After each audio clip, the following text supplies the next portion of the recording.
Hello दोस्तों, नमस्कार। MCC classes में साथियों आपका बहुत बहुत स्वागत है। चलिए स्टार्ट करते हैं हम अपनी क्लास को जल्दी से। दोस्तों अपने दोस्तों में एक बार क्लास को शेयर जल्दी से कर दीजिए। मात्र 10 मिनट का दोस्तों लेक्चर रहने वाला है। ये छोटा लेक्चर रहेगा, बिल्कुल आप इसको ज्वाइन कीजिए और आप दोस्तों इसको चलते फिरते भी आप इसको देख सकते हैं ताकि आपका रिवीजन दोस्तों जीके में कंटिन्यू चलता रहे।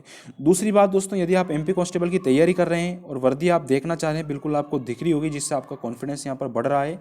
यहाँ पर दोस्तों आप एमपी कांस्टेबल के लिए टेस्ट सीरीज ज्वाइन कर सकते हैं। सबसे पहले आपको परीक्षा ऐप डाउनलोड करना पड़ेगा, जिसका लिंक डिस्क्रिप्शन में दे रखा है, या आप प्ले स्टोर से भी इसको डाउनलोड कर सकते हैं। वहाँ पर दोस्तों 3 प्रकार की टेस्ट सीरीज है, जो भी आप ज्वाइन करना चाहें बिल्कुल इसको लगातार लगा सकते हैं। और MCC 50 दोस्तों यहाँ पर कोड है, जिससे आपको 50% का डिस्काउंट भी आपको मिल जाएगा। चलिए स्टार्ट करते हैं। नमस्कार, गुड आफ्टरनून दोस्तों। सबसे पहले बात करूंगा, पहला प्रश्न आता है, मैं राज्य हूँ यह किसने कहा था? बताइएगा जल्दी से इसका आंसर। मैं राज्य हूँ किसने कहा था, यह आपका प्रश्न है। यहाँ पर क्या आंसर होगा दोस्तों?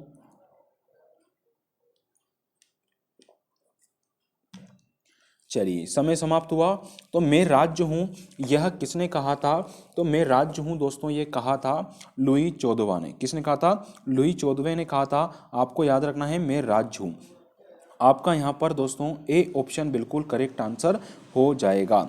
अगले प्रश्न पे चलूंगा दोस्तों। अगला क्वेश्चन आता है, इलेक्ट्रॉन की खोज किसने की थी? प्रश्न है आपका दोस्तों, इलेक्ट्रॉन की खोज किसके द्वारा की गई थी? बताइएगा।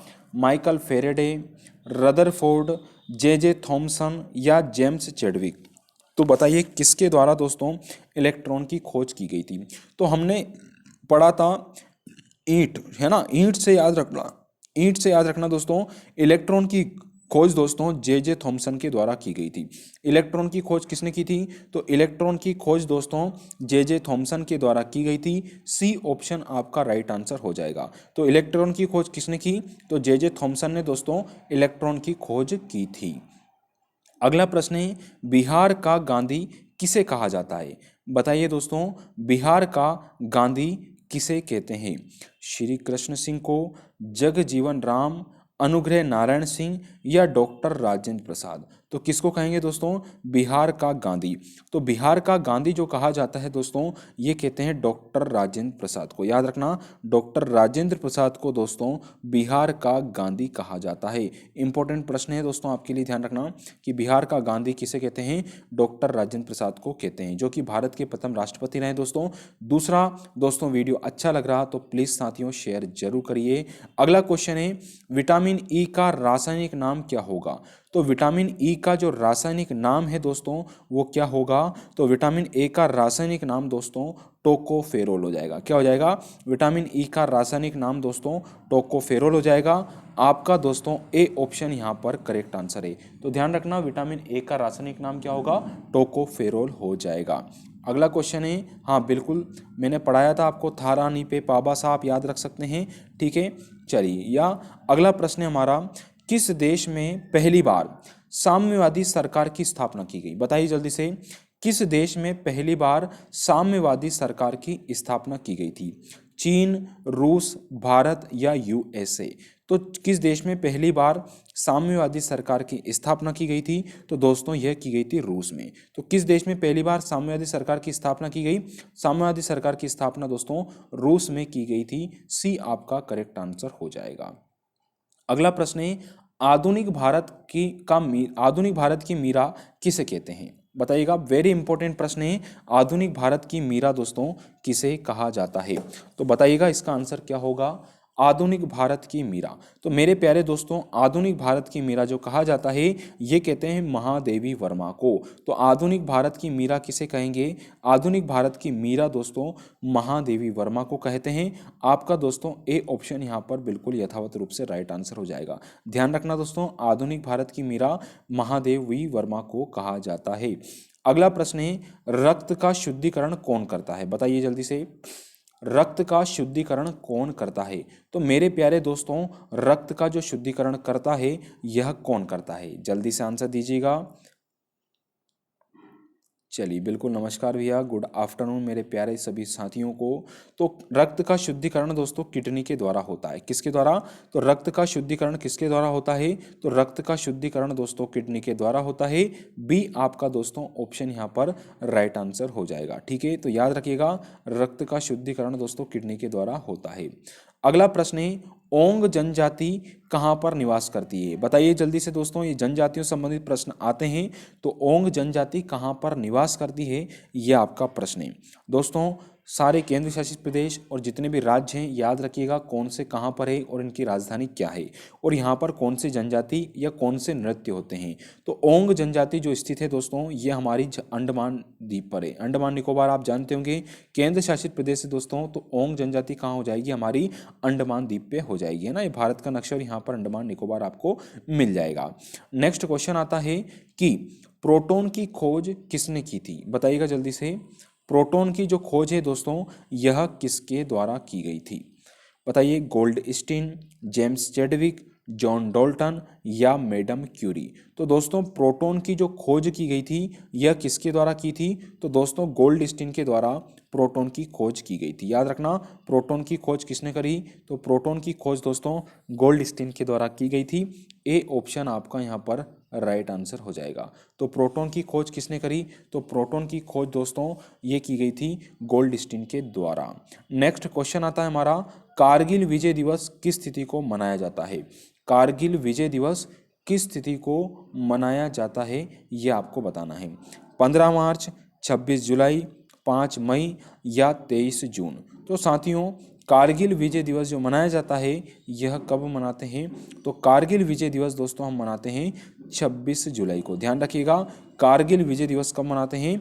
तो कारगिल विजय दिवस दोस्तों हम मनाते हैं 26 जुलाई को। एक दिवस पक्का दोस्तों आपकी एग्जाम में आना है।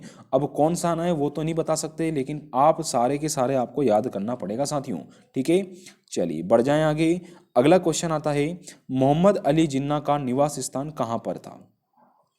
मोहम्मद अली जिन्ना का निवास स्थान आपको बताना है कहां पर था। तो मोहम्मद अली जिन्ना का निवास स्थान जो था वो मुंबई में था। ऑप्शन नंबर डी आपका यहां पर राइट आंसर हो जाएगा। तो याद रखना, मोहम्मद अली जिन्ना का जो निवास स्थान था वो था दोस्तों मुंबई में। अगला क्वेश्चन है, निर्मल हृदय के नाम से किसे जाना जाता है?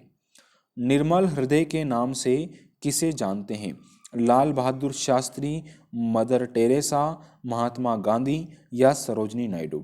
साथियों निर्मल हृदय के नाम से हम मदर टेरेसा को जानते हैं। किसको? मदर टेरेसा को दोस्तों निर्मल हृदय के नाम से जानते हैं। बी आपका दोस्तों यहाँ पर राइट आंसर हो जाएगा। तो निर्मल हृदय के नाम से दोस्तों मदर टेरेसा को जानते हैं। बिल्कुल दोस्तों, डेली हमारी लाइव क्लास रहती है 12 बजे, आप बिल्कुल जुड़ना ना भूलें। 10 मिनट का स्टैटिक जीके अभी चल रहा है। कुछ समय बाद दोस्तों आपका ये समय आपका बढ़ जाएगा और मैं जल्द आपके सामने प्रस्तुत हो जाऊंगा। तो भारत के कौन एक राष्ट्रपति दार्शनिक थे? तो भारत के कौन एक राष्ट्रपति दार्शनिक रहे दोस्तों? तो यो रहे दोस्तों डॉक्टर एस राधाकृष्णन, एक है ना, ये दार्शनिक राष्ट्रपति रहे। ऑप्शन नंबर डी आपका याद रखना है, डी ऑप्शन करेक्ट आंसर हो जाएगा। बताइएगा 5 सितंबर को क्या मनाते हैं, जल्दी से कमेंट कर दीजिए। अगला है, पोखरण भारत के किस राज्य में स्थित है? पोखरण दोस्तों भारत के किस राज्य में स्थित है? बताइए भैया, पोखरण भारत के किस राज्य में है? तो दोस्तों पोखरण जो हो जाएगा, बिल्कुल पोखरण दोस्तों हमारे राजस्थान में है। सी ऑप्शन आपका करेक्ट आंसर हो जाएगा। वेरी इंपॉर्टेंट है, पोखरण भारत के किस राज्य में है? तो दोस्तों यह राजस्थान राज्य में स्थित है। फिर प्रश्न है, पोखरण में परमाणु परीक्षण प्रथम बार कब किया गया था? तो पोखरण में पहली बार जो परमाणु परीक्षण हुआ था दोस्तों, याद रखना तारीख 18 मई 1974 को किया गया था। तो पोखरण में परमाणु परीक्षण प्रथम बार कब किया गया? तो 18 मई 1974 को दोस्तों परमाणु परीक्षण किया गया था। पोखरण, और पोखरण कहाँ पड़ता है दोस्तों? ये हमारे राजस्थान राज्य में पड़ता है। अगला प्रश्न है, सीमांत गांधी के नाम से किसे जानते हैं? सीमांत गांधी के नाम से दोस्तों किन्हें जानते हैं? तो सीमांत गांधी के नाम से दोस्तों खान अब्दुल गफ्फार खान को जानते हैं। ध्यान रखिएगा, सीमांत गांधी के नाम से किन्हें जानते हैं? तो सीमांत गांधी के नाम से दोस्तों खान अब्दुल गफ्फार खान को जानते हैं। सी ऑप्शन दोस्तों आपका यहाँ पर राइट आंसर हो जाएगा। अगले प्रश्न पे चलूंगा दोस्तों, अस्पृश्यता का अंत किस अनुच्छेद के द्वारा किया गया? अस्पृश्यता का जो अंत है यह किस अनुच्छेद के द्वारा किया गया था? तो दोस्तों यह अनुच्छेद है, अनुच्छेद 17 कहता है अस्पृश्यता का अंत। ध्यान रखना, अनुच्छेद 17 दोस्तों क्या कहता है? अस्पृश्यता का अंत कहता है। ऑप्शन सी आपका राइट आंसर हो जाएगा। अगले प्रश्न पे चलते हैं। स्पेस एप्लीकेशन सेंटर कहाँ पर स्थित है? स्पेस एप्लीकेशन जो सेंटर है ये कहाँ पर स्थित हो जाएगा? तो साथियों याद रखना, स्पेस एप्लीकेशन सेंटर जो स्थित है ये कहाँ पर है हमारा? तो ध्यान रखना दोस्तों, ये आपका अहमदाबाद में हो जाएगा। तो स्पेस एप्लीकेशन सेंटर दोस्तों हमारे अहमदाबाद में है। ऑप्शन नंबर ए गुजरात में यह पड़ता है। अगला क्वेश्चन है, धार्मिक स्वतंत्रता का अधिकार किस अनुच्छेद के तहत सिख संप्रदाय को प्रदान किया गया? तो ये किया गया दोस्तों आपका ऑप्शन नंबर यहाँ पर डी राइट आंसर हो जाएगा, अनुच्छेद 25 के तहत। फिर है लेडी विद लैम्प के नाम से किसे जानते हैं? तो लेडी विद लैम्प के नाम से दोस्तों फ्लोरेंस नाइटिंगेल को हम जानते हैं। जल्दी से दोस्तों डीसीसी क्लासेस पर जुड़ जाइए, यहाँ पर दोस्तों आपका नया लेक्चर स्टार्ट होने वाला है एमपी जीके का। तो लाइव क्लास चलेगी बिल्कुल, और जो भी विद्यार्थियों ने इसको सब्सक्राइब नहीं किया है दोनों को सब्सक्राइब अवश्य कर लें, और लाइक और शेयर जरूर बनता है दोस्तों। कुछ समय के लिए आपको छोटे छोटे वीडियो मिल रहे हैं, पर आपकी कंटिन्यू स्टडी चलेगी, है ना। उसके बाद कुछ नई चीज़ आपको मिल जाएगी। थैंक यू दोस्तों, प्लीज़ लाइक और शेयर जरूर कीजिएगा।